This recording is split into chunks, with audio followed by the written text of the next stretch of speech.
Federal Reserve just increased the interest rate in United States, and I believe that it's going to affect to the bank around the world. So, um, you know, when most of the biggest bank is in United States, European country, and also Japan, and also even the Bank of China.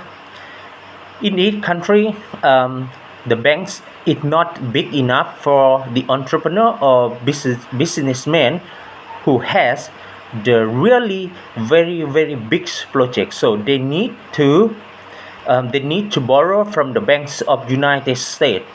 For example, from banks, any banks in United States, because they are the bank in United States, they are bigger than bank in Thailand, or in the other way around is bank in Thailand will borrow money from banks from United States to increase their capability to lend in um, uh, you know to give the loans for businessmen who want to take the loan from bank, for example SCB.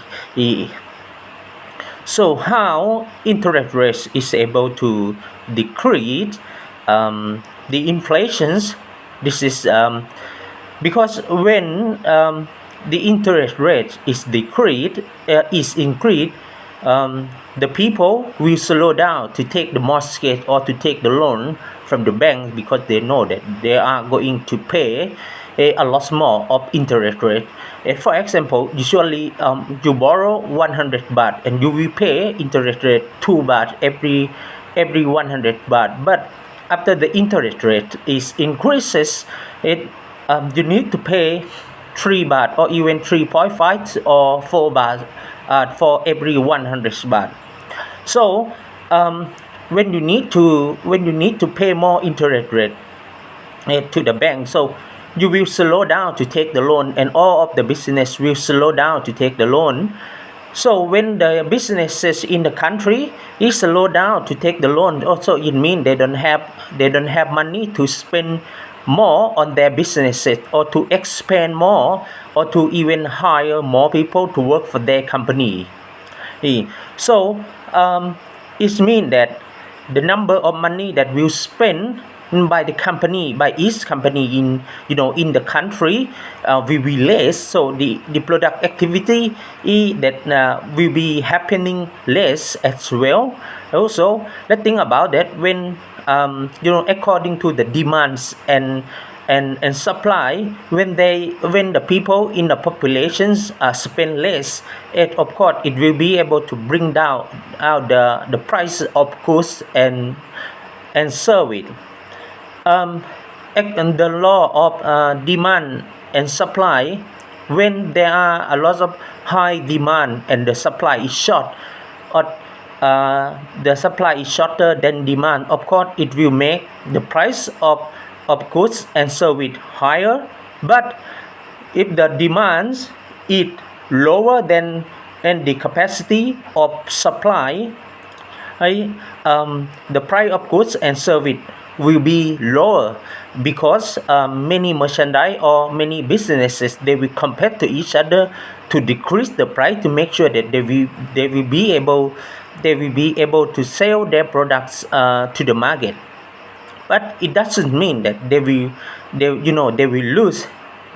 They will not lose, but only one thing that the is business organization will lose is they will lose a little bit more of profits. So let's say when the price is down, most of the company didn't lose, but the number of profits that each company will make is decreased. For example, one pair of shoe is 150 baht at the normal situations.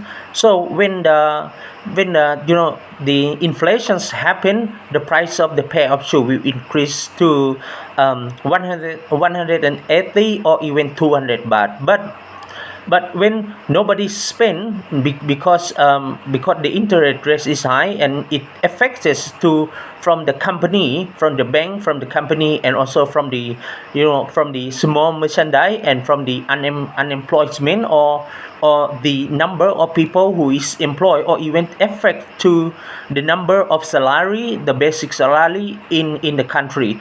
So when the purchasing power is missing, but the supply is still there, the company is still have the goods and service in their stock, so they need to sell at the lower price than usual, than 150 baht, to make sure that their product will be released into the market, and to motivate it, consumer or customer to buy the product from them. And each company will do competitions to lower the price, but they will not only lower the price of course and service, but what they will do sometimes, they will do more marketing activity to attract more customer, to spend money on their product.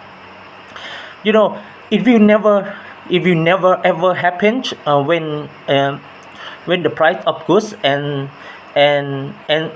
service is low, and the company will do competitions by lower and lower. No, it's not gonna happen like that, because there will be no any single company in the world that they will give up to their company and they accept to lose. I mean, when I say the company lose, is mean when they do investment 1 million baht at a month, for example. This is the basic expenses in a company, and then you lower price, and the revenue will be only 950,000 baht, or even 900,000 now 900,000 baht. So the company will lose. But I guarantee that this kind of situation will not happen with the business organization. Mm, because they will not give up to lose their capital, but they will accept to lose some amount of profit that they usually make. So this is how the interest rate counter with the inflations in the country. Thank you very much for watching.